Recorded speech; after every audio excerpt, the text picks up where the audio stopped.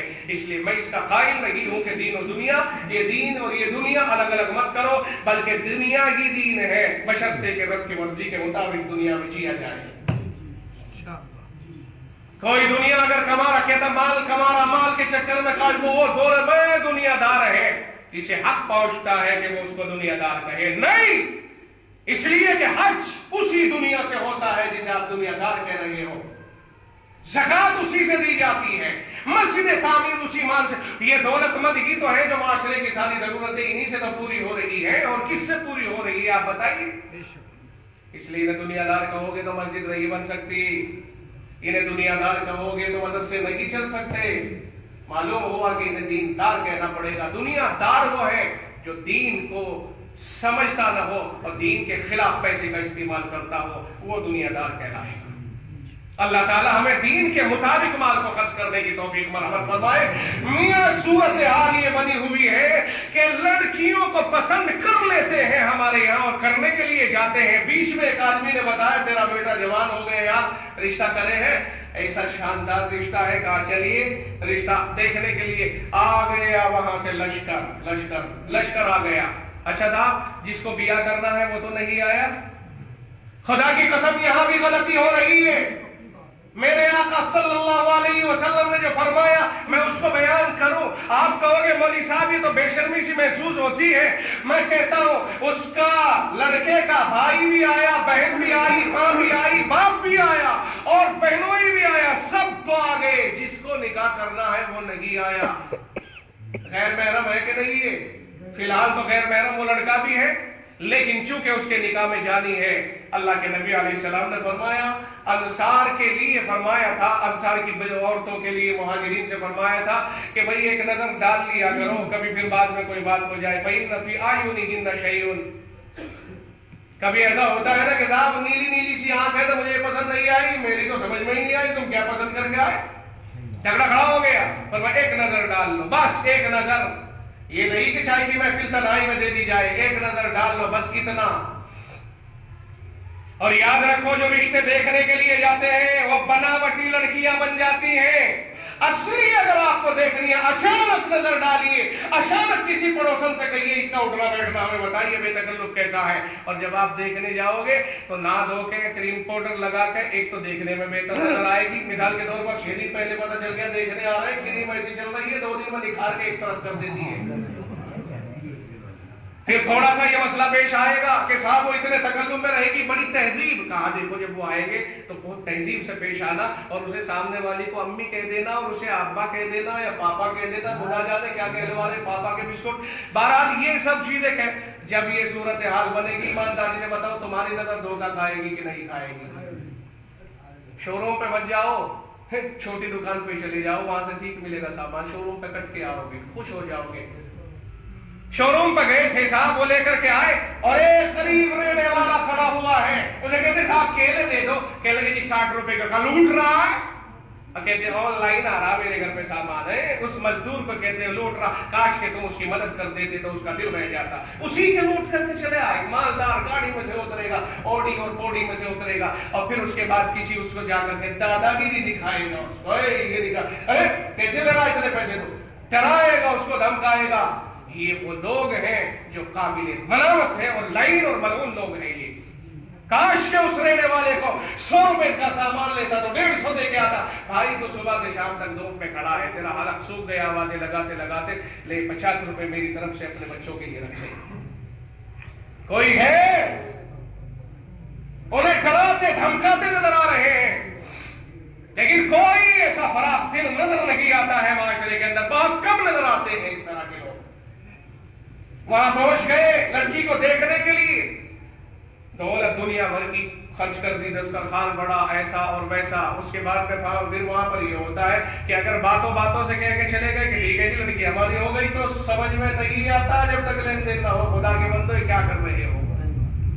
اس کا مطلب یہ ہوا کہ ایک گاندھی جی زیادہ مؤثر ہے، ایک نوٹ زیادہ مؤثر ہے، بات کچھ نہیں رہی. حالانکہ مومن زبان کا پابند ہوتا ہے. المومن لا یکذب ولا یخدع. مومن نہ جھوٹ بولتا ہے نہ دھوکہ دیتا ہے. جب تمہارے گھر پہ آ کے یہ کہے کہ صاحب یہ میری ہو گئی لڑکی, تو اب یہ ہوا کہ وعدہ خلافی نہیں کرتا ہے مومن, اور جو وعدہ خلافی کرے وہ منافق ہوتا ہے.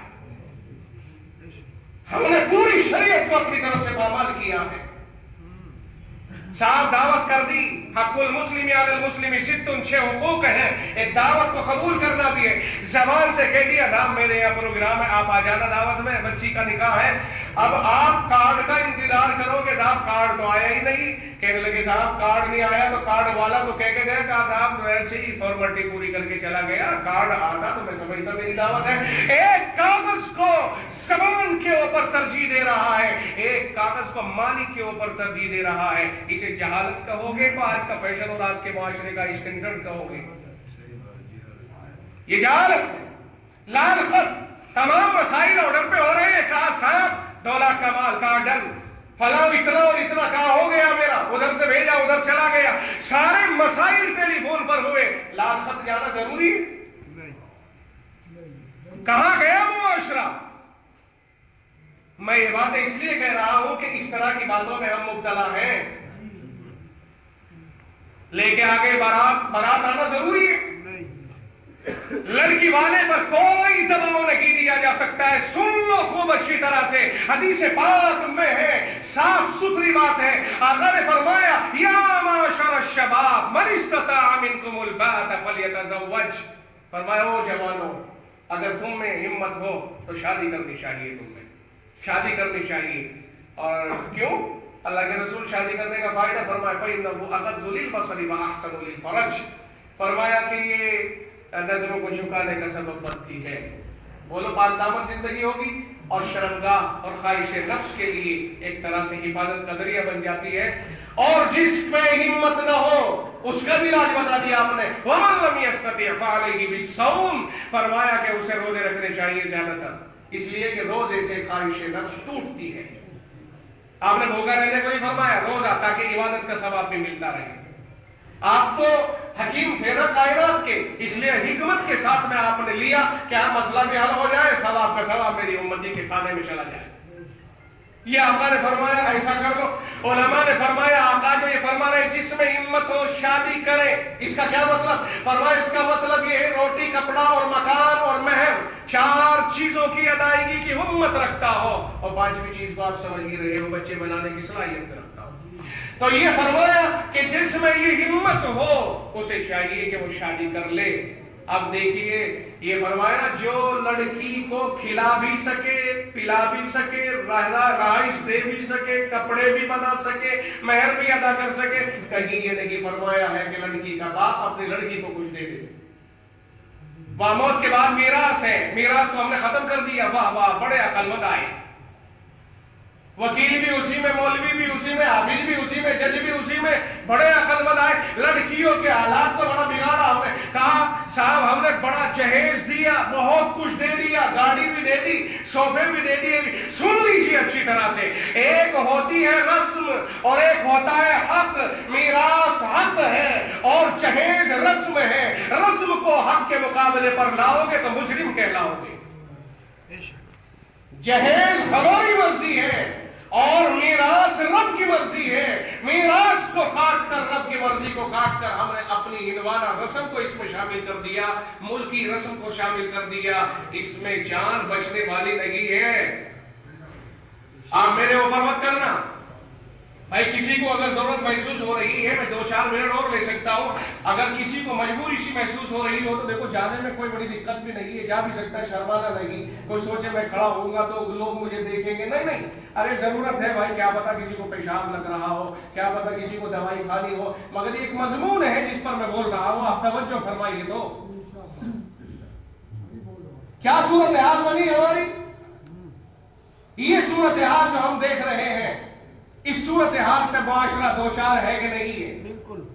جس باپ نے بیٹی کو, اپنے دل کے ٹکڑے کو پورا کا پورا آپ کے حوالے کر دیا ہے, اس کے لیے آپ کے گھر میں بیل نہیں ہے, اس کے لیے آپ، اور جب کہ اس باپ کی قربانی دیکھو کہ آپ تو تنہا رہ جاتے، اس کی مہربانی ہے کہ آپ کے گھر میں اولاد پیدا ہونے کا ذریعہ پہنچ گیا ہے، آپ کو فوری طور پر دادا بننے کا موقع مل سکتا ہے، نانا بننے کا موقع مل رہا ہے، کسی کو ساس بننے کا، ورنہ یوں ہی پھر رہے تھے گھومتے ہوئے لوگوں کے کوئی یہاں والے کرتے یار ادھر لوڑے کو کہیں سے دلوا لاؤ، چاہے کوئی کہیں سے کیسی ہی گری پڑی صحیح، یہ سورت اس کا احسان سمجھو کہ اس نے ہمارے گھر میں اپنے دل کا ٹکڑا دیا، اپنے گھر کا چاند ہمارے گھر میں بھیج دیا، پھر اس نے کیا نہیں دیا۔ اب اس چاند کو لے کر کے ہم نے کیا کیا کہ ہمیں مال دولت جہیز، یہ گاڑی، یہ گھوڑے، یہ نقدی، یہ سب چیزیں چاہیے۔ اگر سب چیزیں چاہیے تو پھر غلامی کا پٹا لکھ کر کے دو، تم غلام ہو گئے۔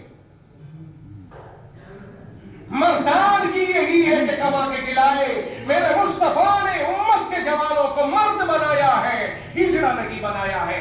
کما کر کے کھلاؤ، آپ مرد ہیں، اپنے گٹوں کی کمائی خود بھی کھاؤ، انہیں بھی کھلاؤ، گھر میں بھی کھلاؤ۔ یہ جہیز اور یہ معاشرے کے اندر جو رسومات چل رہی ہے، یاد رکھیے اگر یہ بند ہو جائے، میں کہہ سکتا ہوں اللہ کے بھروسے پر کہ معاشرہ ہمارا پورا مالدار ہے۔ ایک لڑکی کی شادی کری، تباہی آ گئی، گھٹنے ٹوٹ گئے، کمر ٹوٹ گئے، کاروبار بیکار ہو گیا، دوسری پھر تیار ہو گئی 1.5-2 سال کے بعد میں، دوسری کے لیے پھر تیاری کی، کہیں سے لیا کہیں سے کچھ، اور کوئی ہمارا بھائی ایسا بھی ہے کہ کسی کو گدا دے دیا کہ صاحب تجارت ہو رہی بہت شاندار ہے، بچت ہے 50 لاکھ روپے، اگر ادھر سے ادھر ہو جائے 15 دن کے اندر اندر 50 لاکھ میں 12-13 لاکھ روپے بچ رہے ہیں، مزہ آ جائے گا، اور نہ بیچارے نے دے دیے، لگا دی بھی آپ نہ جانے کتنے ایسے ٹوپک اڑانے والے ہیں ہمارے معاشرے میں، عمرہ بھی کر کے آ رہے ہیں، ایسی بات نہیں، کھجور بھی لا رہے ہیں وہیں سے، سر مڈا کے آ رہے ہیں۔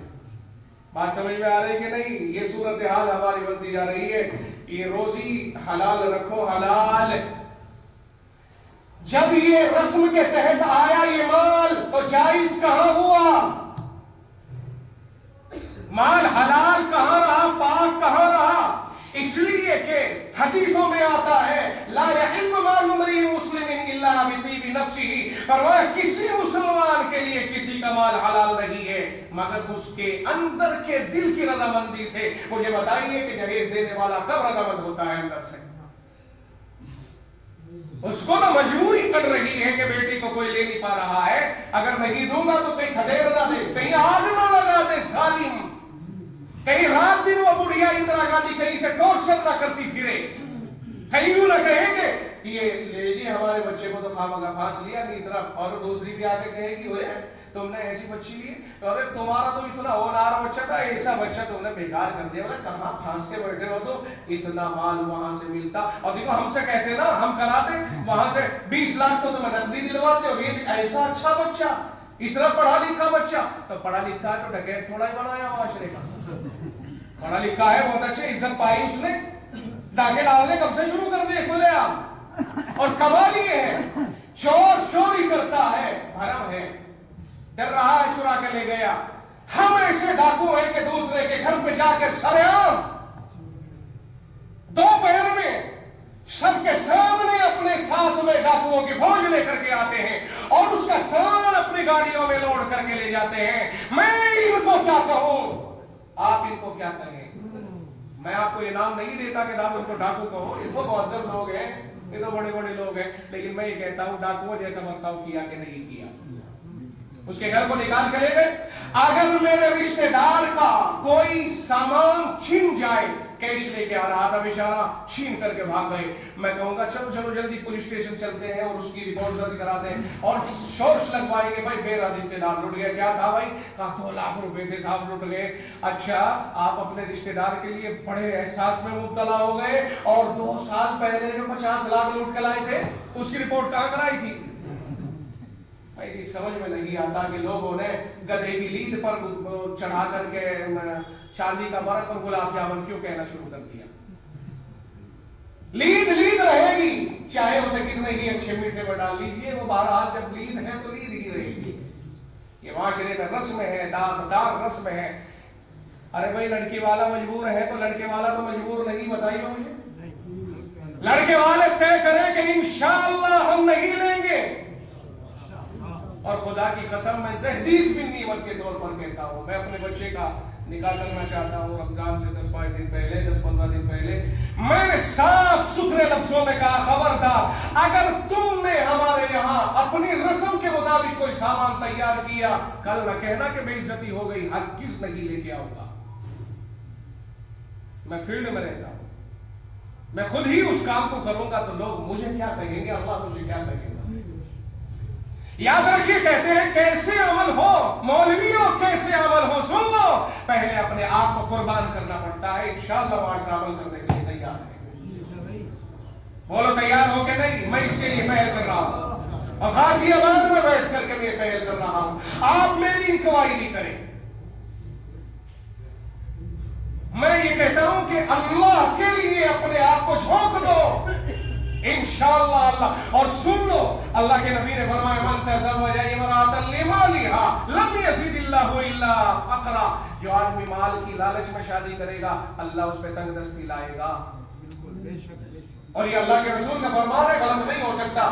آپ تنگ دستی کی بات یہی سمجھ لیں کہ بیٹی والا کہہ دیتا ہے یار میں پریشان ہوں، آپ مسجد کے لیے آئے ہو، اچھا آپ کو دیکھے پچھلے ہفتے میں نے نکاح کیا، کئی لاکھ کا مفروض ہو گیا صاحب، میرے حساب خراب ہو رہا، کہتے کہ نہیں کہتے بہت سارے۔ اور لڑکے والا یہ نہیں کہہ سکتا میں بڑا خوشحال ہو گیا، وہاں فقر ہے، وہاں یہ پوزیشن آتی ہے، نہیں اس کا پیٹ بھر سکتا ہے۔ اللہ تعالی ہماری بیٹیوں کی حفاظت فرمائے ہمارے اوپر۔ لو آخری بات کہتا ہوں کہ جب اب نکاح کے لیے آئے ہو تو نکاح عبادت ہے، عبادت ہے کہ نہیں ہے، معاملہ بھی ہے من وجید، عبادت بھی ہے۔ عبادت کا پہلو اس میں غالب رکھو، اس لیے کہ اللہ کے رسول نے فرمایا نکاح من سنتی، نکاح میری سنت ہے، میرا طریقہ ہے، اور جب نبی کی سنت ہے تو سنت پہ عمل کرنا عبادت بنا کہ نہیں بنا؟ نکاح عبادت ہے۔ اس عبادت میں کب سے یہ ڈی جے چلنے لگ گئے، کب سے رنڈیاں ناچنے لگ گئی، عبادت میں کب سے یہ خرافاتیں آ گئی، کب سے نا۔ اور ہمارے تو دوستوں کا حال یہ ہے کہ آج میرے یار کی شادی ہے، اللہ تو ہمیں بچائیے، یاروں کی شادی میں یار ناچ رہے ہیں، وکالت پڑھ رہا ہے، LLB کر رہا ہے، دوست کا نئی دوست کی شادی ہے، انجینئرنگ کا کورس کر رہا ہے، بڑا کورس کر رہا ہے، دوست کی شادی میں بسا اوقات لگا کے ناچ رہے ہیں۔ مجھ سے مت کہلواؤ، 2 گھنٹے ہو گئے کودتے ہوئے، تھکا رہی ہے ابھی تک، اگر لگی نہ ہوتی تو تھک جاتا، مجھے پتہ ہی نہیں ہے کچھ۔ نہ جانے کتنے لڑکے ایسے ہیں جو یہ صورتحال اپنی بنا لیتے ہیں اور شادیوں میں آ کر کے یہ کہتے ہیں نہیں صاحب خوشی کا موقع ہے، خوشی کا موقع ہے، خوشی کا موقع ہے، تو کیا خدا کو مقابلے پہ لانا ضروری ہے؟ اللہ سے ڈریں، اللہ کا خوف کھائیں۔ قرآن نے کہا یا ایھا الذین آمنوا اتقوا اللہ، اللہ سے ڈرو، وَلْتَنْظُرْ نَفْسٌ مَا قَدَّمَتْ لِغَدٍ، اور ہر آدمی کو اس پر غور کرتے رہنا چاہیے، قیامت کے دن اسے اللہ کے سامنے کھڑا ہونا ہے، اس دن کے لیے کیا اعمال آگے بھیج رہا ہے، کیونکہ فرشتے ہمارے آس پاس ہمیشہ رہتے ہیں۔ مَا يَلْفِظُ مِنْ قَوْلٍ إِلَّا لَدَيْهِ رَقِيبٌ عَتِيدٌ، جو بھی زبان سے نکلتا ہے فرشتے اسے فوری طور پر اپنے یہاں درج کر لیتے ہیں۔ رب کہتا ہے آساہ اللہ ونسوہ، لوگ کر کے بھول گئے، اللہ نے اسے محفوظ کر لیا۔ قیامت کے دن وہ فرشتے کہیں کہ ھذا ما لدی عتید، مولا کریم یہ ہے میرے پاس جو اس کی زندگی بھر کا ریکارڈ میں نے جمع کیا۔ رب کہے گا اقرا کتابک، پڑھ لے اپنے نامہ عمل کو، کفا بنفسک الیوم علیک حسیبا، آج تو خود اپنا حساب لینے کو کافی ہے۔ میرے بھائی کہاں جائیں گے اللہ سے بچے؟ ہر چیز میں ہم اللہ کے تابع ہیں، کوئی انسان خدا کی پکڑ سے نہیں بھاگ سکتا ہے۔